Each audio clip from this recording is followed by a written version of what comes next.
ces gens-là, dans leur mal-être, il y a toujours, à un moment ou à un autre, un éclat de lumière qui brille et qui sort de leur cœur, de leurs paroles. Si je suis en vérité, je peux retrouver le sens première de ma mission, d'être là, une présence avant tout.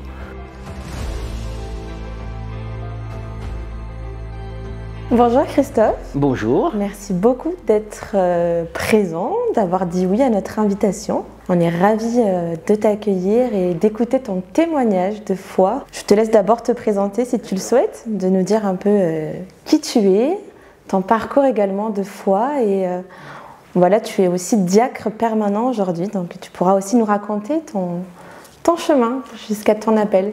Très bien. Qui suis-je? Je suis marié depuis 33 ans avec Béatrice. Nous avons 3 grands-enfants. Ça fait 30 ans qu'on habite sur le quartier des Pradettes, sur la rive gauche de Toulouse. Avec mon épouse, on s'est toujours investi en paroisse dans des engagements divers. J'ai pris personnellement un autre engagement, à être une présence d'église au plus près des migrants. Donc j'ai été sollicité pour être le responsable de la pastorale des migrants pour le diocèse de Toulouse. Ensuite, j'ai été sollicité pour répondre à un appel. Un poste s'était libéré en psychiatrie et donc je me suis présenté pour pouvoir travailler en psychiatrie comme aumônier. Je n'étais pas encore diacre. D'accord, donc vous êtes devenu diacre juste après? Alors le parcours diaconal s'étale sur 8 ans. Il y a 2 années de discernement en couple. Ensuite, au bout de ces 2 années-là, on arrive un peu à sentir les choses, si on est vraiment appelé à être diacre ou pas.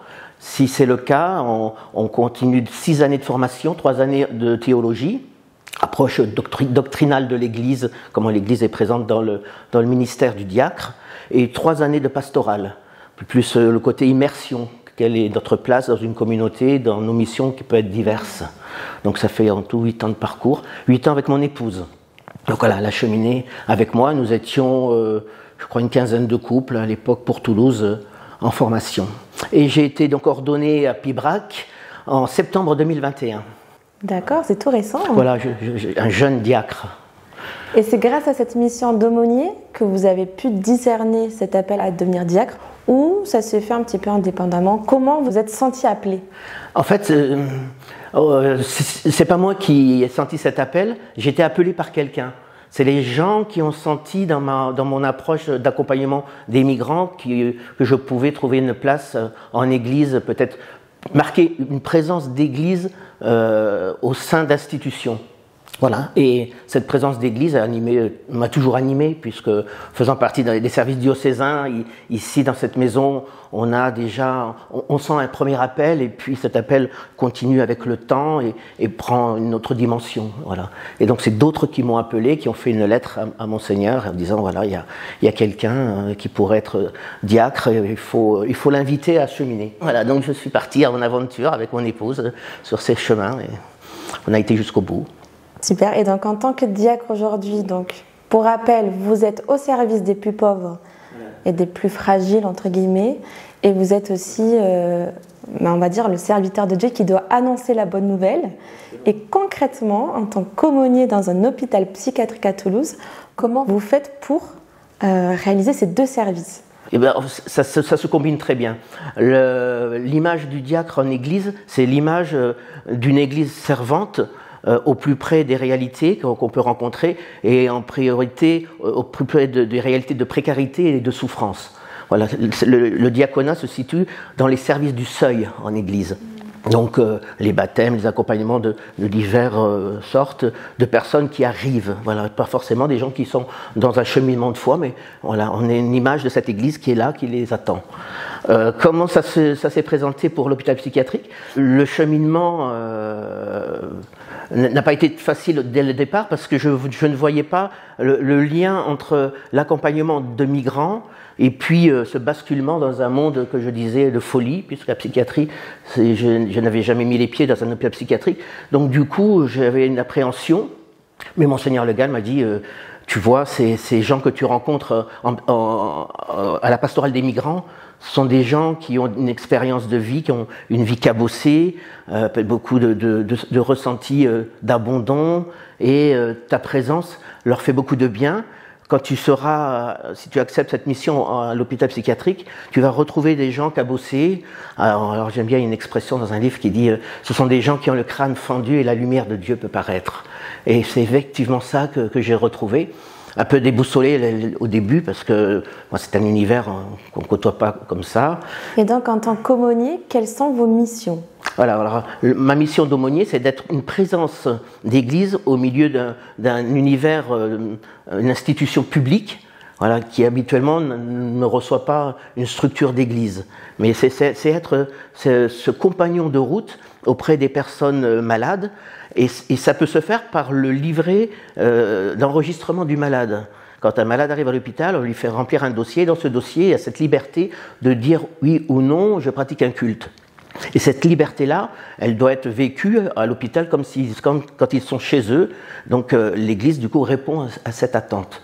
Et donc, du coup, nous sommes missionnés à aller à la rencontre de ces personnes, si elles le désirent, ou si le service, à force de côtoyer les malades, pressente un appel à venir, à ce qu'il y ait un aumônier ou une aumônière qui vienne. Donc on est là et on répond. Et à titre informatif, sur 2024, nous avons été appelés 2300 fois, à 2.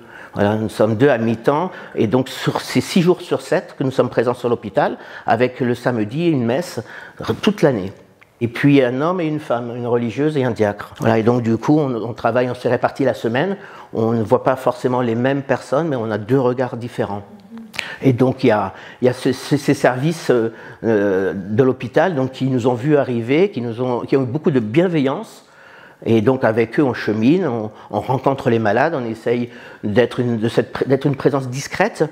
Et depuis, on va dire, peut-être un an ou un peu plus d'un an, on travaille sur la notion du to care, c'est-à-dire être sensible à l'autre dans sa détresse. Et ça vient rejoindre le cœur de l'homme. Voilà, et notre mission, on s'était dit avec Emalda, ma consoeur, elle s'inscrit bien dans cette démarche-là, d'être du cœur à cœur avec l'autre. Et c'est ça, être un Dieu miséricordieux, il est sensible du cœur qu'il entend en face de lui, son cœur est sensible, il y a cette approche qui se vit. Voilà, et c'est ça, en fait, qui anime ma foi à l'hôpital. Et j'ai cette chance aussi, en tant que diacre, de pouvoir cheminer avec les patients. Et certains, je les ai accompagnés jusqu'à la fin de la fin. Et j'ai célébré les obsèques. Donc du coup, il y a forcément un fil rouge de vie qui s'est tracé avec tous ces patients. Et il y a une grande dimension humaine et d'humilité face à la maladie, face à la mort. Et puis, on apprend toute sa vie, finalement. Et donc, vous avez dit qu'il y a une messe par semaine. Et vous, après, dans les autres jours de la semaine, vous allez voir directement les patients pour faire un petit entretien, on va dire, individuel. Comment vous... Alors, comment s'organise une journée ? Oui. Une journée type, ça n'existe pas vraiment, une journée type. On s'est donné comme mission avec ma consoeur de faire tous nos déplacements à l'hôpital psychiatrique. C'est immense, je crois qu'il y a 10 hectares de terrain, c'est grand et on fait tout à pied. Donc on se balade et on rencontre les patients qui vont se rendre souvent dans les soins thérapeutiques qui ont lieu hors de leur pavillon. Donc on les accompagne sur ce chemin, on échange avec eux. On les retrouve à la cafétéria, c'est un lieu stratégique de rencontre. Donc là aussi, on prend un moment avec eux. On les accompagne pour le retour à leur pavillon. Au cours de ces promenades, il y a quelquefois ou souvent un désir qui émane d'eux en aimant une visite plus particulière. Donc du coup, on leur propose d'aller avec eux, soit dans la salle des familles, c'est un lieu qui est privilégié pour accueillir les familles pour un temps de partage, ou quelquefois en chambre. Ça va dépendre de la personne et puis du temps de rencontre qu'on a vécu. Parce qu'il y a des patients qui sont là pour une semaine, il y a des patients qui sont là pour un mois, il y a des patients qui sont là depuis des années, des dizaines d'années, qui connaissent mieux que moi la structure de l'hôpital. Et donc du coup, ces gens qui sont là, leur chambre devient leur lieu de vie, un lieu privé où forcément on ne rentre pas comme ça dans l'intimité des gens. Donc il y a toute une approche. Mais se former, et ça si j'insiste sur cela, on ne peut pas être même bénévole dans une pastorale de la santé sans être formé. Sa propre formation personnelle ne suffit pas. Il faut apprendre tous les codes pour pouvoir entrer dans cet univers qui est bien spécifique de la souffrance, de la maladie. Donc l'hôpital psychiatrique a cette particularité de rencontrer des gens qui sont névrosés. Je disais tout à l'heure, on est tous des névrosés, mais eux, ils ont le curseur qui monte et qui descend constamment avec du mal-être. Et donc du coup, il faut avoir ce regard et ce recul sur la maladie pour pouvoir aussi apporter une réponse sincère et vraie dans la rencontre. Et ça s'apprend aussi, et la formation est capitale. Vraiment, formez-vous. Et au-delà de l'accompagnement que vous faites avec les patients, est-ce que vous avez aussi des liens avec les équipes soignantes et aussi les familles? Oui, alors moins avec les familles, parce que l'univers psychiatrique, c'est un lieu où les familles ont du mal à continuer l'accompagnement de leurs proches, parce que de voir tant de souffrance, ça donne une grande difficulté à faire le pas, de rester dans un lieu, d'observer tous ces malades. Et j'ai appris et compris que du coup, notre présence d'église était une présence aussi familiale avec eux. Et donc on entretient ce lien. Forcément, on croise des familles, on échange un petit peu, et le travail se fait essentiellement avec les équipes soignantes, où par principe nous allons dans le bureau rencontrer l'équipe soignante, on leur demande s'il y a eu un appel, un désir, et à partir de là on va visiter. On termine notre visite, on retourne dans le bureau, on leur dit voilà c'est terminé, et pour signaler qu'on est bien passé, et s'il y avait quelque chose qu'on aurait pu repérer d'un regard autre qu'un regard soignant, on apporte ce regard. Voilà. Et ça c'est dans le to care, on appelle ça le caring, voilà, être dans l'action. Et c'est quelque chose auquel, avec Emalda, on travaille beaucoup pour justement au niveau des équipes soignantes qu'il y ait cette reconnaissance du soin qui est plus spirituel et humain, différent du soin posé par les soignants. Les soignants, aujourd'hui, c'est le to care, c'est quelque chose qui vient des États-Unis dans les années 50, qui est une pratique en hôpital. Les infirmières soignants le pratiquent, mais notre mission à l'hôpital, c'est d'être quasiment H24 auprès des malades. Donc, on n'a pas un temps limité. Donc on chemine avec eux plus facilement et plus dans la durée. Mais du coup, le fait que nous définissions notre service comme un service de soins, c'est une complémentarité du service proposé par les soignants. Voilà, et du coup, on trouve cet équilibre entre aumônerie et puis service soignant. Et c'est une grande richesse de pouvoir le vivre. Moi, je le vis sur l'hôpital Marchand. Et voilà, je suis ravi de pouvoir partager ces moments-là avec eux, de dire un petit peu ce que je ressens, et puis aussi des fois mes mal-être. On échange aussi avec les médecins sur des situations qu'on a pu rencontrer. On ne maîtrise pas tout, on n'est pas professionnel de la santé, mais on est là. Tu as évoqué plusieurs fois le mot de la souffrance, et tu sais que cette année, le pape François, il nous envoie dans son jubilé, il nous envoie vers l'espérance. Et toi, comment tu arrives à peut-être donner de l'espérance ou à trouver l'espérance dans ce milieu? Oui, c'est l'année jubilaire, pèlerin d'espérance, on le vit à l'hôpital au quotidien. Quand je te dis qu'on fait 2300 visites, appels plutôt à venir voir des malades, forcément qu'on on est déjà des pèlerins qui allons au-devant des autres, dans l'espérance, parce que ces gens-là, dans leur mal-être, il y a toujours, à un moment ou à un autre, une lumière, un éclat de lumière qui brille et qui sort de leur cœur, de leurs paroles. Et à titre d'exemple, quand j'anime, parce qu'on se répartit les célébrations un samedi sur deux, c'est ma consoeur ou moi qui animons la messe, avec un prêtre ou pas de prêtre. Et quand on partage la parole, il y a une attention de ces malades qui est peut-être un peu différente d'un malade, je ne peux pas dire lambda, mais qui n'est pas en psychiatrie. Et donc il y a un regard et une écoute qui est différente et une participation. Ils vivent la messe et ils le vivent physiquement. Voilà, à titre d'exemple, on avait eu l'évangile de Cana et je leur disais que les noces allaient capoter et on était à deux doigts de tout perdre et là on les voit sur leur sourire désespérés avec des gestes et c'est très prenant de les voir comme ça acteurs à leur niveau Et puis quand je leur ai dit, mais non, finalement, il y aura du vin pour la fête, et alors là, c'était des grands sourires, des éclats de joie, et voilà, de pouvoir vivre ça avec des malades en psychiatrie, dans leur folie, il y a tant d'amour, tant d'amour. J'entends souvent, parfois, par exemple, beaucoup de personnes qui disent « ton Dieu, il n'existe pas, il y a tellement de guerres, il y a tellement de personnes qui souffrent, il y a tellement de maladies, comment tu peux dire qu'un Dieu existe ?»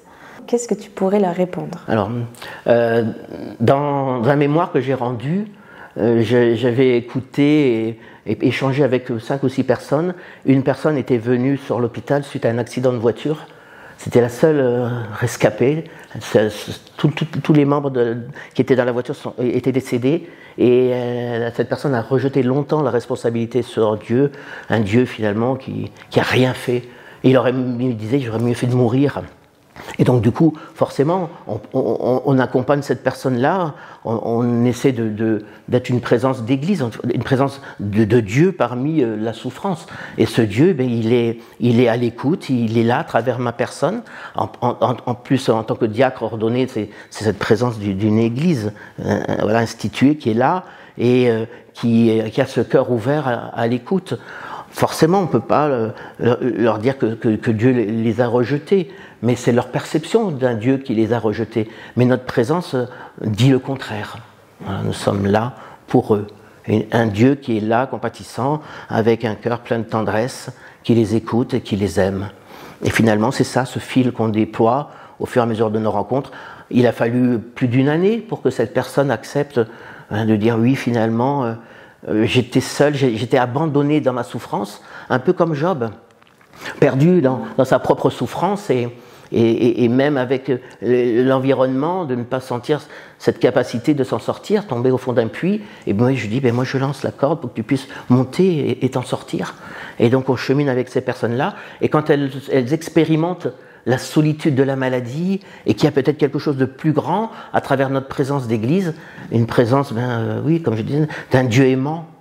Et donc du coup, ils se raccrochent à cette image-là, d'un Dieu qui peut les aider à reprendre pied, à retrouver sens à la vie. Voilà. Et c'est finalement aussi une des missions de l'hôpital psychiatrique, c'est de soigner et de redonner le goût à la vie, à une vie qui est quand même autre. Voilà, une vie qui a basculé, peut-être dans la démence pour certains, mais qui est carrément autre. Et il va falloir prendre ces paramètres-là en compte et vivre avec. Et c'était une des paroles du directeur, l'ancien directeur de l'hôpital Marchand, quand je suis arrivé. Il m'a dit, voilà, tu vas rencontrer des gens qui vont te bousculer dans tes convictions, mais chemine avec eux et redonne-leur du sens à la vie. Et c'est ce qu'on fait au quotidien avec ma consoeur. Et nous ne sommes pas seuls, nous sommes 2 sur l'hôpital et nous avons une équipe de 4 bénévoles qui nous accompagnent, qui sont aussi là à relais pour qu'on puisse vivre tous ensemble cette belle mission. Donc tu essaies de redonner du sens à leur vie, et eux, au contraire, qu'est-ce qu'ils peuvent t'apporter, ces patients? Est-ce que tes missions nourrissent ta foi? Comment aussi tu chemines vers Dieu à travers eux? Qu'est-ce que peut m'apporter un malade en psychiatrie, ou même un malade partout dans un hôpital?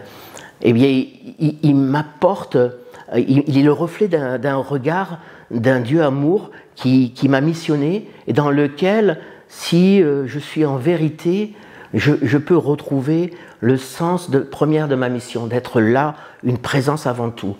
Et c'est vraiment cela que je reçois en retour pour toutes les rencontres.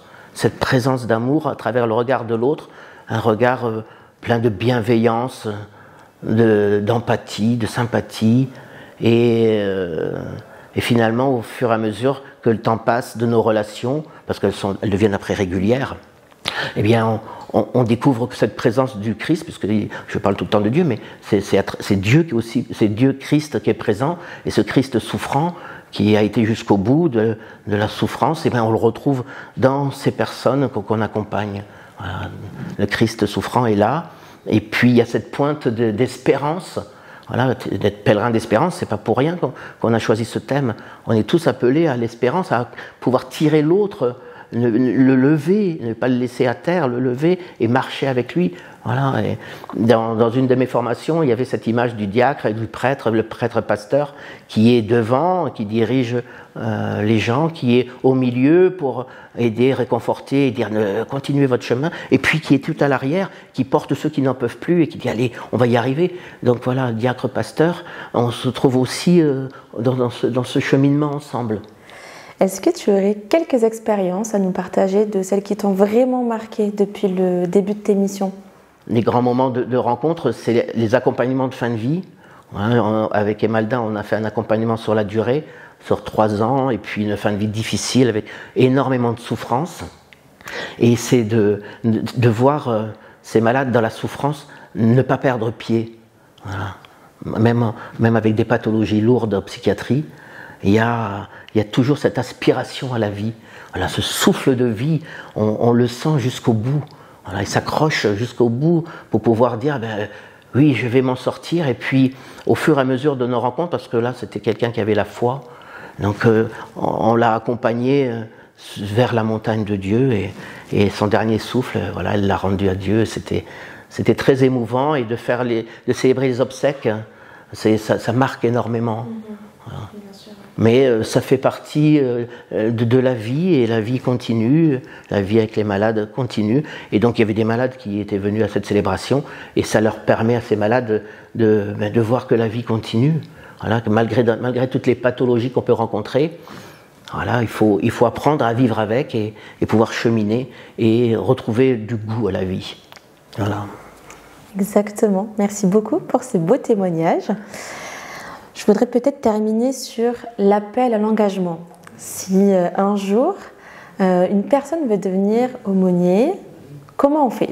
Alors, je vais rebondir sur le thème de la journée de la santé qui a lieu le dimanche le plus proche du 11 février, fête de Notre-Dame de Lourdes. Et le thème, c'est « Qui enverrai-je » Voilà, et je trouve ce thème très important parce que finalement, si on répond comme ça, qui enverrai-je?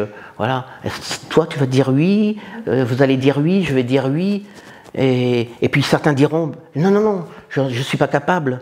Et c'est ce que j'ai répondu à mon évêque la toute première fois d'un engagement. Je lui ai dit moi je ne me sens pas capable. Il me dit oui, c'est normal, hein. Il faut se former.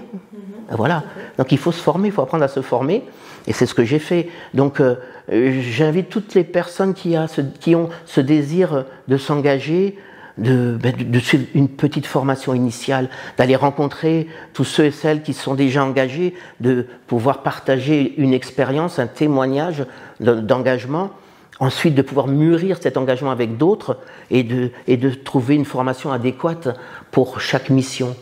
Voilà, c'est ça qui est important. Super, et donc le dimanche de la santé, bientôt, le 9 février, en rapport du coup avec, comme tu as dit, la fête de Notre-Dame de Lourdes qui est présente parmi tous les malades. Tous les malades se rendent à la grotte pour être auprès d'elle, pour avoir cette consolation, cette espérance aussi.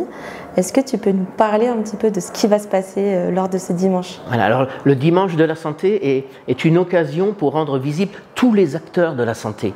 Tous les acteurs de la santé, soignants, médecins, infirmières, mais également tous ceux qui s'engagent dans le SEM, le service auprès des malades, tous ceux qui s'engagent dans les EHPAD, tous ceux et celles qui sont dans des mouvements laïques et qui donnent de leur temps. C'est rendre visible toutes ces personnes. Et c'est en voyant toutes ces personnes qui expriment leur témoignage de foi, qui devient témoignage de vie, on peut tous se sentir interpellés. Voilà, c'est vraiment montrer cette visibilité avant tout. J'invite vraiment à aller à la rencontre, à aller rencontrer tous ces témoins, partager avec eux votre petite expérience, votre désir d'expérience. Et c'est à partir de là, c'est ça le compagnonnage. Marcher avec, on est deux, le Christ il envoie par deux, et c'est vivre un compagnonnage, vivez ce compagnonnage. Et puis ne laissez pas cette petite voix intérieure qui nous dit « tu n'es pas capable, je ne suis pas capable », c'est faux, il ne faut pas l'écouter, on est tous capables de faire quelque chose à notre niveau. Super, un grand merci. J'avoue que très souvent j'ai aussi cette phrase en tête et ça me redonne également de l'espérance d'avancer dans d'autres projets qui parfois nous font peur, qui parfois nous éloignent de certaines choses en fait qui sont très belles finalement. Il y a des univers à découvrir. Hein. Exactement. Donc on appelle bien sûr plein de personnes, jeunes, moins jeunes. Tout à fait. À tout niveau, on peut s'engager. À tout niveau pour s'engager. Et même à l'école. À l'école, je dis aux plus jeunes, il y a peut-être quelqu'un qui s'est cassé une jambe, un bras, et il a besoin qu'on lui porte son cartable. Voilà, c'est cette attention qu'il faut avoir. Voilà, ça démarre déjà là, à l'école, avec le copain de classe. C'est ça. Et donc, si vous souhaitez vous aussi vous engager, n'hésitez pas à vous rendre sur le site internet du diocèse de Toulouse, voilà, sur le service diocésain de la diaconie, qui vous orientera et qui vous formera également à devenir aumônier. Voilà, ce livret est normalement accessible en paroisse, selon les équipes présentes ou pas, mais il va être sûrement accessible en ligne. Il est très bien construit, il apporte un témoignage doctrinal sur l'accompagnement, il apporte un éclairage pastoral, il apporte une explication de texte, et puis il y a des prières qui sont proposées, il y a toute une trame de célébration où les uns et les autres sont invités à participer, à prendre part. C'est ensemble qu'on fait Église, hein. C'est pas simplement parce qu'il y a une équipe qui organise ce jour-là qu'elle va être visible sur un dimanche. Non, non, c'est dans le temps, et donc je vous invite vraiment à découvrir ce livret, à récupérer une petite prière. Voilà, Dieu de miséricorde, touche-moi comme tu as purifié Isaïe au feu de ton amour. Ben voilà, laisse-toi toucher par cet amour de Dieu qui vient irradier nos vies. Voilà, et faire disparaître nos parts d'ombre et nos petites peurs. Eh bien, je te propose de terminer avec cette belle prière. Un grand merci Christophe pour ton témoignage. Merci à toi pour cet accueil.